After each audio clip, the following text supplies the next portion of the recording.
大家好，我是坦平叔，带大家真正的中国。今天是2024年11月26号，这一期咱们继续聊聊恒大清盘，聊聊中国的房地产。咱们还是先从房企聊起啊。最近这个房企融创、花样年还有泛海控股很多又新增多条被执行人信息和恢复执行信息。这些房企可以说是叫雪上加霜不仅没能在这一轮旧楼市中缓过来，反而是越来越严重，病情越来越重这个国际知名评级机构惠誉2025年中国楼市做出最新的预测，结果是这样他说销售面积下降 10%， 销售价格下降 5%， 因此销售额下降 15%， 将至 7.3 万亿元，距最高点2021年的18万亿下跌 60% 左右。2021年也就是恒大暴雷的那一年，咱们的楼市达到顶峰18万亿。那2025年呢，也就5年时间跌掉了 60%， 只有 7.3 万亿，就是只剩下零头都不到。这个是惠誉他的这个预测2025年。惠誉他做出如此判断的依据是什么呢？他说中国房地产居高不下的库存量，根据统计，截止到今年8月，全国已开工未售库存高达25亿平方米，未售现房面积高达 3.8 亿平方米。按现在的销售速度，在不增加供应的情况下，也要 3.4 年才能卖完。二是不确定的就业形势。据中国统计局数据，10月份31个大中城市调查失业率为 5%， 16到24岁劳动力失业率为 17%， 25至29岁劳动力失业率为 6.8%。 即便如此，很多人对统计局数据表示质疑，也就是说统计局给这数字跟大家的这个细微的感觉体感不太一致，明明失业的非常多，但是它永远是 5%。 第三呢，是低住房负担能力这是由失业率高和收入下降所导致的必然结果。看着惠誉对咱们的这个楼市还是悲观的。最近国外的这些投行机构纷纷对咱们的沪市楼市做出预测，大家也能感受到越来越多的机构是越来越偏悲观。这个和10月初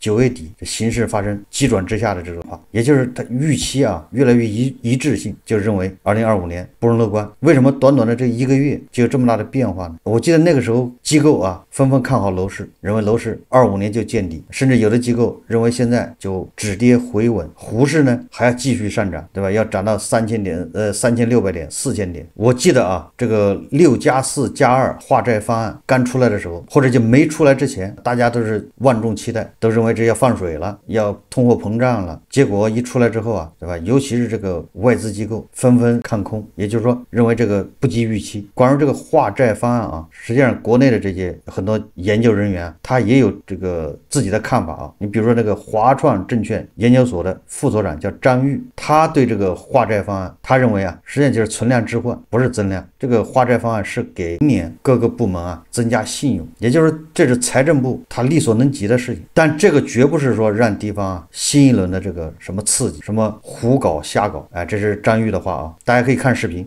还有一点区别就是，我觉得这一轮可能我们目前去理解政策的一个把握是，它可能再有一些原则。我刚刚也讲过，跟14-15年、16年当时那个债务置换相比，它是有一些改进的，就是债务纪律的强化。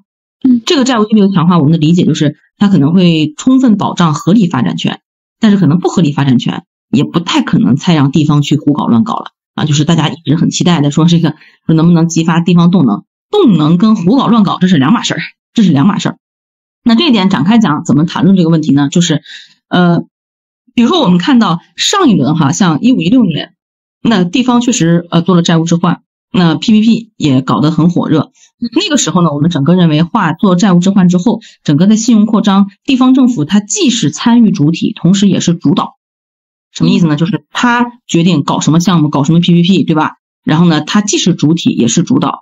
但现在我们认为地方依然是主体，但是有可能不是主导，主导可能要匹配。那什么叫合理发展权？你的主导可能来自于你要符合国家重大战略，重大战略，这样的话能纳入全国一盘棋的，那这项目你不用担心，那肯定有特别国债、专项债各种这样的资金保证。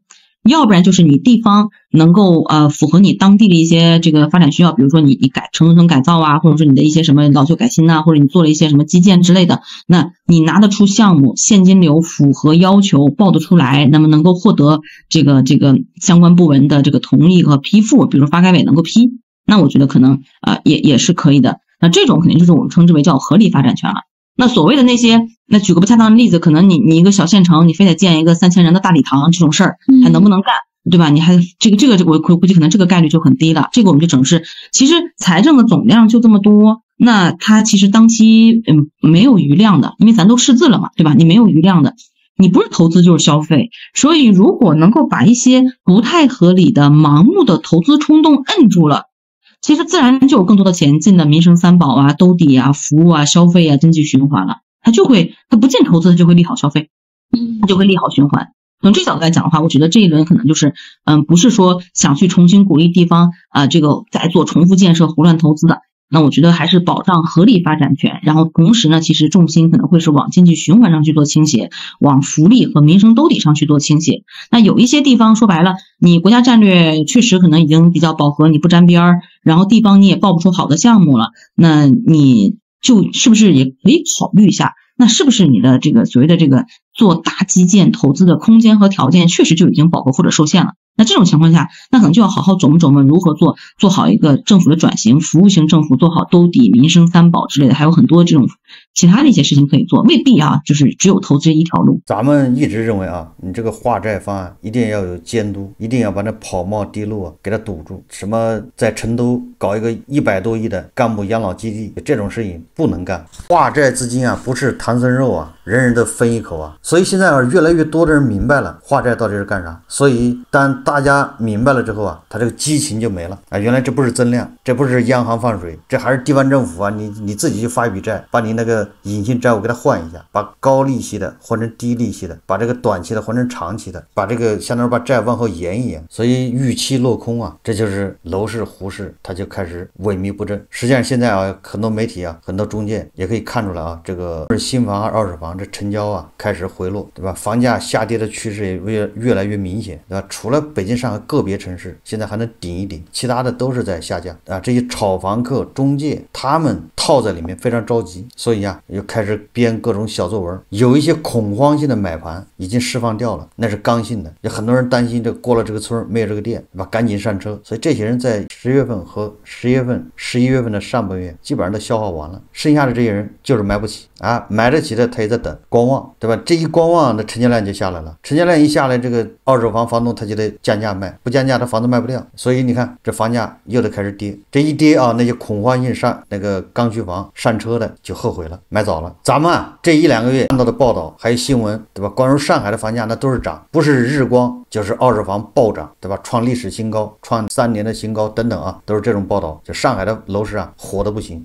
上海的新房价格还在涨，这个全国新房价格上涨的就上海，所以我们看到的报道都是上海光鲜亮丽的一面，给人感觉上海的房子火得一塌糊涂。实际上呢，并非如此今天晚上有一篇文章，他就写了上海还有很多房子根本就卖不掉，对吧？上海不光是那个日光盘对吧？一天就卖100多亿、200亿的，还有很多楼盘项目根本就没有人问津根本卖不动。上海有项目10月开盘，至今零成交，也就是快2个月了，一套房都没卖掉。11月的上海楼市仿佛正在吟唱一首冰与火之歌，一方面是二手房市场成交火热，23天便成交突破2万套，创下今年最快纪录；另一方面则是部分新盘依然卖不动，10月开盘至今成交个位数，甚至有楼盘是零成交。这是上海所以说上海不光有日光盘，一套房5000万的这些人打破脑袋去抢的，也有零成交的，无人问津。说乐居新媒体计10月28日10月28个楼盘开盘到现在晚签记录，发现其中有3个楼盘晚签不足10套。最为冷淡的是位于临港的金融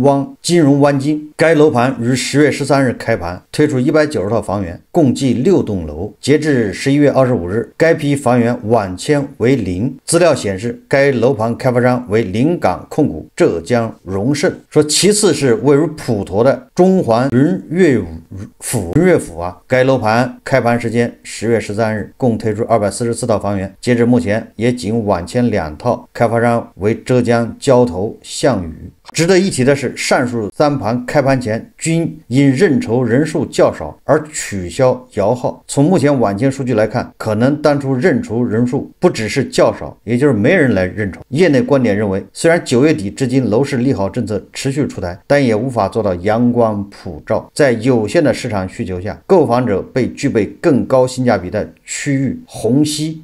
就是同样是上海，也有这么凉热不均的，对吧？热的要死，凉的那是到了冰点。以中环云悦府为例，项目虽然位于普陀、桃浦板块，属于中外环区域，但更细微的来看，其并非位于普智创城核心区域内，而智创城内已有宝华、金茂等房企开发楼盘。同时，距离该项目2至3公里外的宝山南大板块也有华润、金茂、保利等多个楼盘入市，价格相对便宜1.5万每平米左右，同样具有很强的竞争力。因此，中环云悦府客流完全被桃浦智创城和宝山南分化。更何况，智创城和南大这2个区域随着供应量的上升，自身去化能力也在下滑，因此中环云悦府滞销也就可想而知。虽然楼市迎来了多重利好，虽然上海市场相对更为友好，但也不是什么地方都能躺赢，哪怕是市区市场也在分化啊。这个刚才说的是对吧？外环外了，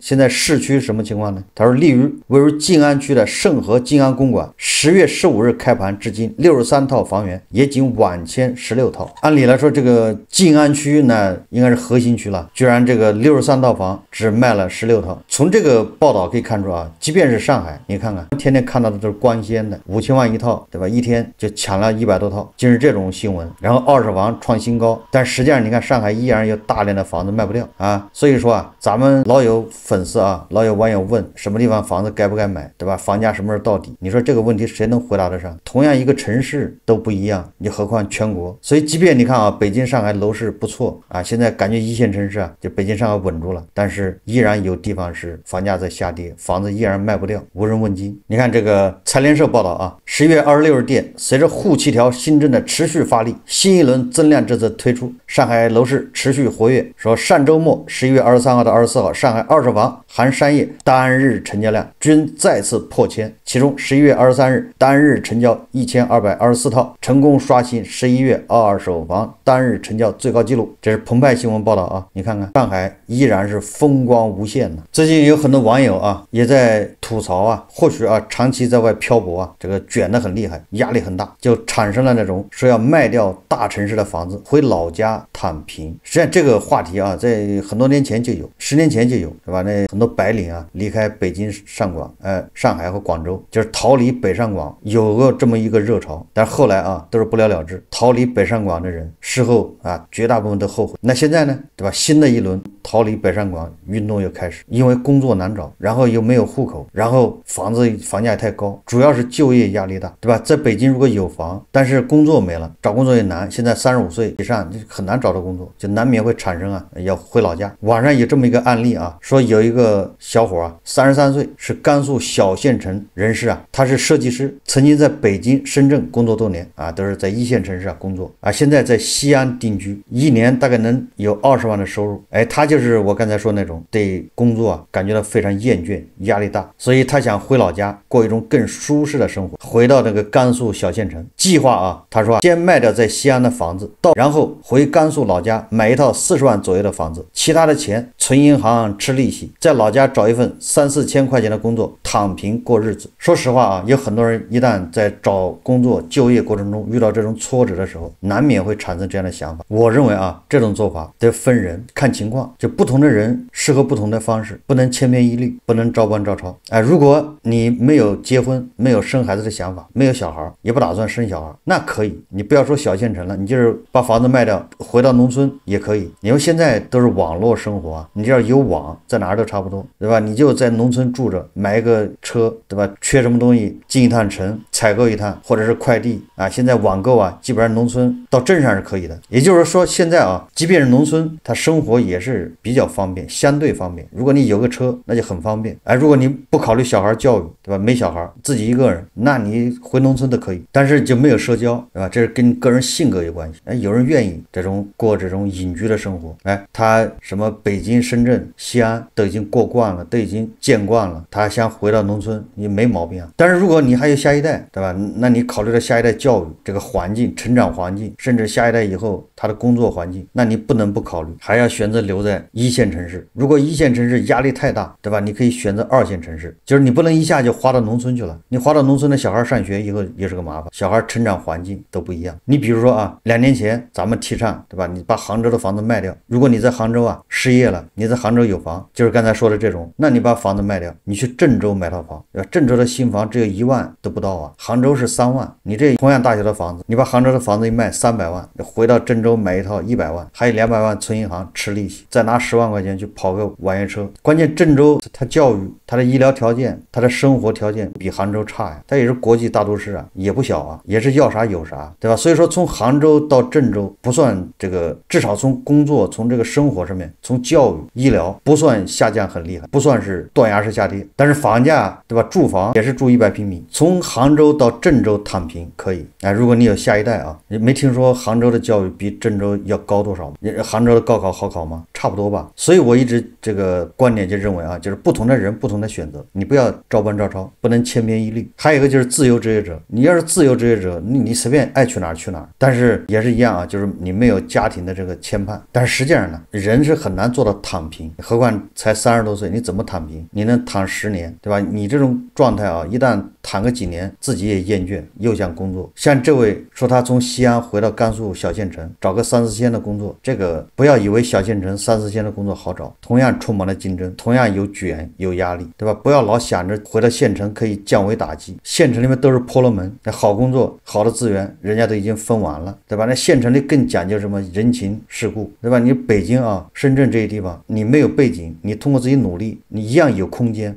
这个空间够你折腾。但是啊，你在县城里面，他提供那个空间、那个舞台，对吧？不够你折腾的。你要想用一个大一点的舞台，那就得找人七大姑八大姨的。所以说来说去啊，你要说躺平，这个只是一种理想，累了偶尔想一想，实际上是你很难躺平。我们再看一篇报道啊，这是中国经营报有一篇报道叫提前还房贷的人后悔了吗？这个报道很有意思啊，有人提前还房贷后悔了。我们看怎么回事啊？他说这个是中国经营报记者郝亚娟北京报道，我的房贷利率原本是 4.2%， 现在下调到 3.3%， 后悔提前还房贷了。上海的吴女士表示，随着降低房贷利率、降低首付比例等政策的相继推出，提前还贷情况有所缓解。不过对于贷款人而言，是否提前还贷还要考虑诸多因素。从经济角度来看，提前还贷的前提是要对比其他投资机会，如果发现提前还贷性价比高，才会选择这种反向操作。但当前环境下，这种操作可能不是最佳选择。一般而言，个人住房贷款具有期限较长、利率较低、申请方便、还款灵活等特点。在存量房贷利率2次集中下调以及 LPR 持续下降之后，个人住房贷款的价格优势进一步显现。对多数人而言，目前情况下不建议提前偿还个人住房贷款。这个是招联首席研究员董希淼表示。北京的李先生表示啊，他说前段时间着急提前还了部分房贷，手里几乎没有流动资金了。调整后，我的房贷利率变成了 3.3%， 后悔把全部的钱都提前还房贷了。现在想做点投资很不方便。上海的张女士表示啊，除了用存款提前还贷外，记者了解到也有贷款人此前申请银行的消费贷去提前还房贷。不过随着房贷利率多次下调，这样操作并不具备操作空间，并且存在法律风险。专家说啊，3种情况不适合提前还贷。在当前背景下，该不该提前还贷？关于房贷有一个常见的误区需要澄清，很多人觉得每个月要还那么多利息是因为利率很高，但其实并不完全这样。利率多的主要原因在于贷款期限较长，比如贷款30年，即使不是30年，哪怕是10年，利息都会明显增加。这是因为长期贷款周期性特点决定了累计利息的总额较大，因此单纯将还款压力归咎于利率，这是不理性的。严跃进指出啊，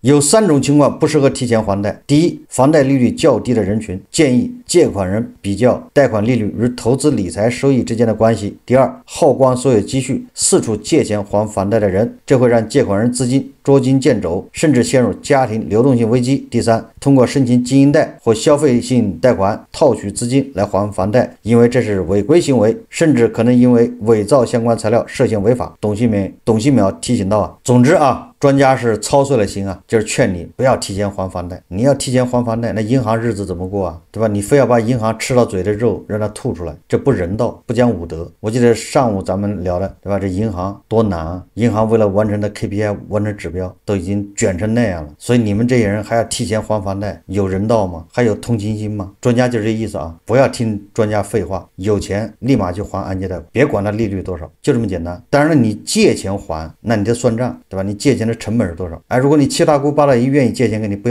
要利息的，那你就借了钱还按揭贷款，什么时候还？早还早受益。记住一句话，别听那些专家这么算那么算，没有意义。有钱就去还按揭贷款，第一时间把它还掉。越不提倡你还的，越要还。就记住了，你就反着来，绝对是正确的。就这些专家就是忽悠你一，按揭贷款不要还；第二，你手上有钱是不是炒股？你看看，这叫双赢，赢2次，也就是一个韭菜，你这一根韭菜人家割2回，没办法，对吧？现在经济不好，只能韭菜反复割。你按揭贷款他建议你别还呢，完了人钱多了干啥呢？炒股理财对吧？你在股票被人割一回，理财再割一回，对吧？还那个房贷上面接着割，这不是人家不赢2回吗？现在有钱就无脑还贷款，想都不要想。这些所谓的业主后悔了，那是因为他贪，他看到他身边的人炒股赚了10%、20%，他以为他也能赚20%。他如果不还按揭贷款，他把这钱放到股票，那一下就赚多少万都是这种想法。看见贼吃肉，没有看见贼挨打。大部分人按揭贷款当初的不太清楚，所以他选择的还款都是先息后本，你前面还的更多的都是利息，所以你越早还越好。你不要算那个利率，没有意义，对吧？你第一个月还的5000块钱，里面4500恐怕是利息，500是本金，大概是这么个比例吧，你就大差不差，自己去看。买的没有卖的精你算不过银行的。所以说1000到1万，提前还房贷没毛病。你手上有多余的钱，你不还按揭贷款，你干什么呢？对吧？炒股也可能被套割肉，存银行3年期不到2%，你看你按揭贷款最低都是3.3%，理财你盯着那点收益，人家盯着你的本金，对吧？10有8九是肉包子打狗，有去无回创业那又是个坑。所以说在这一点上要跟专家反着来，没毛病。好，这期节目我们就聊到这里，感谢大家收看。如果喜欢我的节目，欢迎订阅转发，也可以在下方留言评论，谢谢大家。